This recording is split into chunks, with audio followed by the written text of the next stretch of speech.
అందరికీ ప్రపంచ కవితా దినోత్సవ శుభాకాంక్షలు.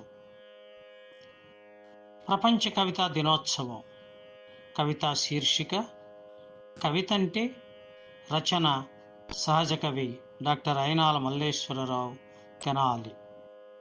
హృదయాంతరాళాలకింపు మీరగజొచ్చి శరపరంపర నింపు శక్తి కవిత, మనసు లోపలనున్న పెను చీకటి గుహలో కాంతులంజిమ్మేది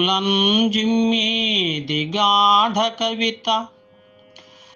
నిత్య సంఘర్షణ నిబిడీకృతపు వేళ శాంతిని నింపేది చలువ కవిత.